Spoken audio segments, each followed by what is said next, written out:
After posting my Too Kawaii for Comfort character analysis, a specific commenter got my attention. It was someone called Stuffy Saffron who explained that they believed that the character Spencer might have some kind of dissociative disorder. And I decided to rewatch the series with that thought simmering at the back of my mind.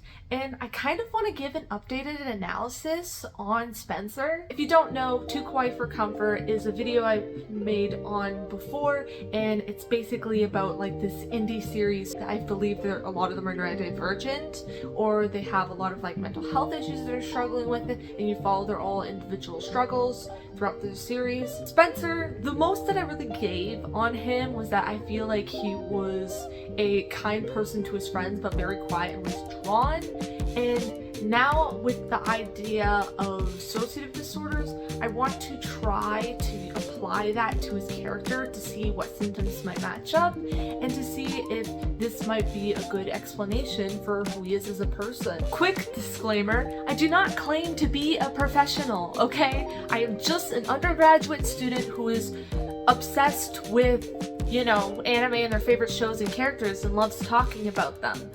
I happen to be doing my undergraduate degree in psychology, and I just think this is something fun to do. There is only so much I know about dissociative disorders, but I used to be really into this YouTube channel, which is like, I think it's like film therapy or something, where one of the hosts is a therapist and then the other guy is someone who's like into film and stuff, and they'll like analyze shows together. I saw one time that they were doing one on the character Moon Knight, and then they started talking about dissociative identity disorder, and then I kind of went down a rabbit hole of research. There hasn't been much information available to me based on what I've learned in school. Often enough, they more focused on things like anxiety and depression and whatever, so I'm kind of learning alongside you guys, but I do know that there's multiple different dissociative disorders. For context, dissociative identity disorder is, you probably heard about the formal description, which is multi-personality disorder. Obviously that's like an outdated name, but that just gives you an idea of what we're talking about here. Dissociation kind of feeling like zoning out, but often being triggered by stress. Hopefully that kind of gives you a like groundwork of what we're talking about. The thing is, dissociative disorders don't just affect your memory. They can affect your bodily movements, they can affect your behavior, they can affect other aspects of your life. It's just, I feel like memory is one of like the big ones, I'd say, but there's multiple different ways it can affect you, and often enough people have like partial experience of a dissociative disorder. Partial as in like a partial disruption to their life, but for some people it could be more disruptive. When analyzing the symptoms for a diagnosis, I don't think that we should be focusing on the concept of like memory for the character Spencer, because we don't really see anything related to that. We don't get a lot of his backstory. Keep in mind, it's a very short series.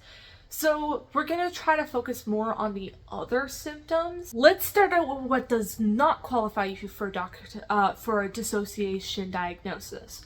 One of those things being if you had a head injury that could possibly cause you to have similar symptoms, if you have a pre-existing, like some other disorder, let's say schizophrenia or other things like that, that could be the case instead, but we don't really know his medical history, so we can't really factor those in.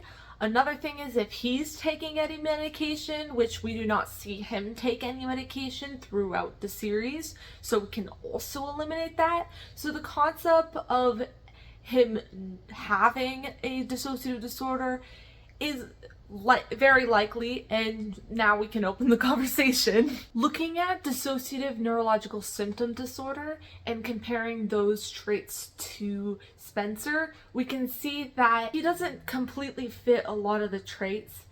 You could argue that he does have trouble speaking. I think that he might even have a stutter. But if that is not related to any other neurological condition or like any other mental disorder, then it could be a criteria, but there's always a chance that that could be related to something else entirely, whether it's like anxiety or like a developmental disorder, right? A lot of the other symptoms, it's hard to really test for them because one, we don't know a lot about Spencer. We only know him from the TV show, indie series, right?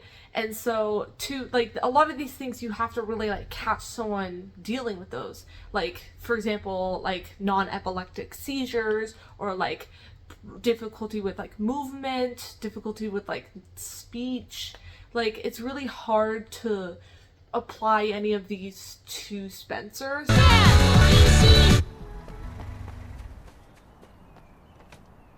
Konnichiwa, Spencer-chan. Okay, but, I mean, It's right there.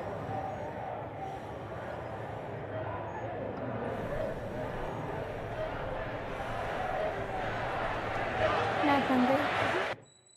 So I don't really think he completely fits it. Keep in mind, even though I am considering his speech problems to possibly mean something other than a dissociative disorder, often enough people who have a dissociative disorder has some kind of like another problem as well that comes with it, like an anxiety disorder or something. So it's not that strange for someone to have symptoms for both a dissociative disorder and something else. Also keep in mind that there are tons of disorders that have like symptoms that overlap. So someone who has a dissociative disorder could totally relate with someone who doesn't have a dissociative disorder because they have overlapping symptoms. I highly doubt that Spencer has a trance disorder or possession trance disorder because that's like an alteration to the consciousness. It's like an individual's being in like a possessed state or like a trance state where it's like someone is taken over the body, but it's not like an alternate identity. It's more like it does like affect the identity, but it's different than dissociative identity disorder. It's really hard to explain. Let's talk about the big one, dissociative identity disorder. I'm bringing this up because it's one of like the big disorders that everyone talks about when you think of a dissociative disorder, right? Which is like the separation of parts into different like personalities or different like identities, and often there's like a amnesic wall in between them, so one part can have memories that the other part doesn't, and sometimes they can have shared memories, but often enough there's amnesia barriers to separate certain memories so per individual doesn't have to deal with it all the time. And dissociative identity disorder often comes with like a lot of trauma and stuff or like something that happens during when the kid is young, during the developmental stages of like when they're starting to develop an identity, and then that's when like the separation happens. He does seem to go through points of dissociation or like zoning out during times when things are stressful. Like zoning out can often just be like out of boredom or just in general, and those are very like different from each other. You've probably heard people online be like, oh my god, I'm so dissociated, or oh my god, I'm so like out of it, and that's very different. I feel like anyone can technically dissociate without having a dissociative disorder, because when things are stressful, people often want to not be grounded. They don't want to be present for it, right? But with a dissociative disorder, it's like reoccurring. It's like a part of your life.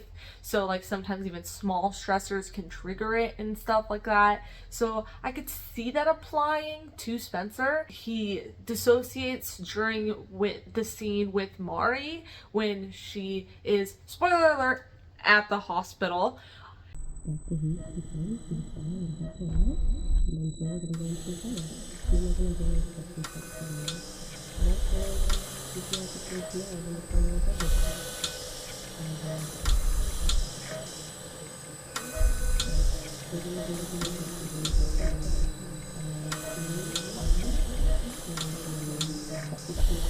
And during that point, he ends up, you can hear all the noises and the talking kind of fade into the background. But I do not think that dissociative identity disorder would really apply to Spencer. You can have DID without amnesia, right? Amnesia isn't a requirement, it's just kind of part of it, but you need to at least have like 2 or more separate parts, complete separate parts. I'm pretty sure there's like a specific thing that's similar to DID, but it's like partial DID, if I remember, and that you don't have to have those complete separated parts, but when it comes to DID, you do need those separations of parts, and we don't really see enough about Spencer, so, but he doesn't really have these points where he like uses a different name, or like has different behaviors, or variations in behaviors,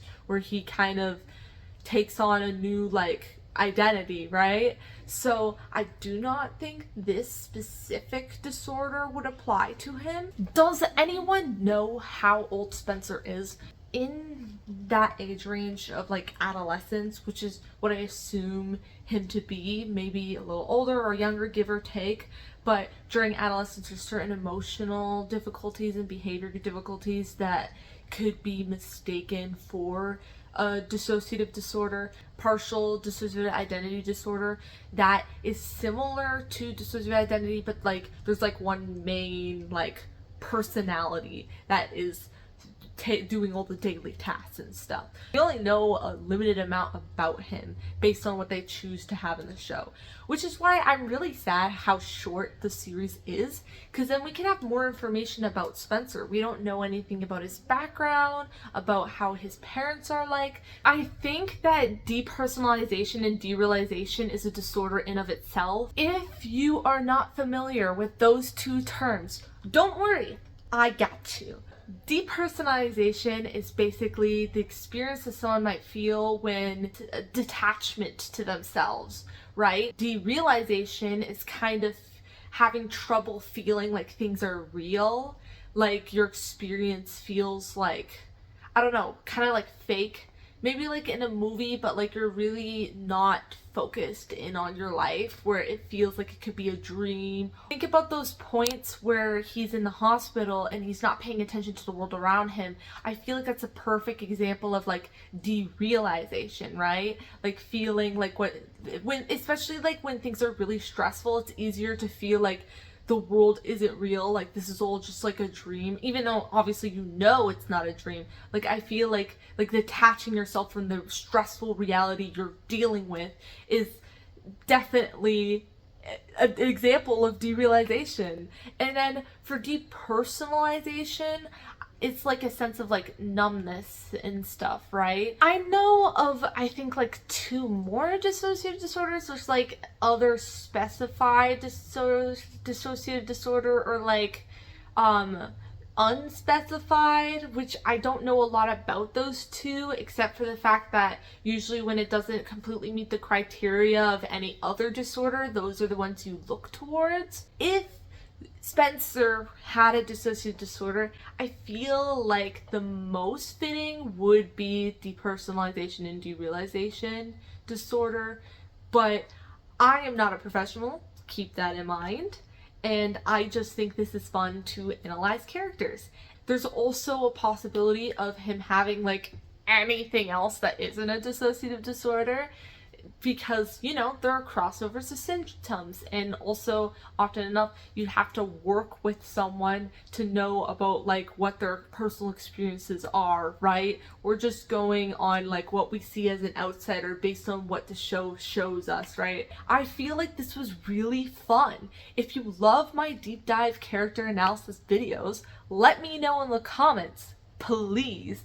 Once I reach, I think it's like 3,000 views or whatever, I can be like on the first like milestone for like YouTube, and I'm excited for that because I've already reached the 500 subs. I think we're at like above like 650 subscribers, which yay, thank you guys. Also, thank you for this person being my 650th subscriber. Yes, I see you. I also have a few things that I want to inform you of. You probably noticed my TV playing in the background.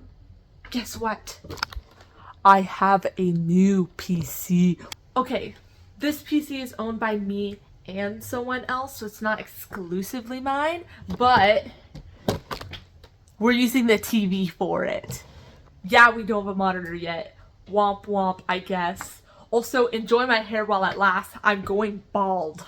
Okay, bald isn't like I'll have like a little bit of hair left, but I decided to shave it because why not? Who's gonna stop me? Say goodbye to my hair while it lasts. Mwah. But yeah, if you want to see the PC, hold on. Let me just like, bam. I tried showing you. It's really hard because you're on a sticky thing, right? So I tried. Anyway, so we are not lost yet. Sad that the crappy laptop had to go, but it had to go. I can't use it anymore. Like, without, like, it will shut down, like, all the time if I don't fan it with, like, this crappy ass fan that I have.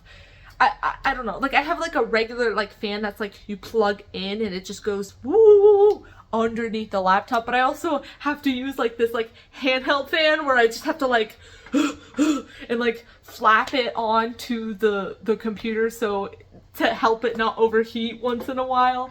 It's really annoying. Now I don't have to worry about it anymore. Yay! Anyways, thank you for watching my video, and if you like this video, check out my other stuff. If you haven't seen my first video talking about too kawaii for comfort, please check that out. I talk a lot more about specific scenes and like break down the other characters, and it's all fun and stuff. I love it. And I'm excited for the finale. I don't know when it comes out. Do you know when it comes out? Please let me know. Like, I want to see you guys save this video and then comment it on later to remind me, please, because I really want to see it, and I'm afraid that I'm gonna forget. I have a busy life, okay? I'm a busy guy. But thank you for watching me. I suck at outros. You know, the usual. Yep. I don't know how to end the video.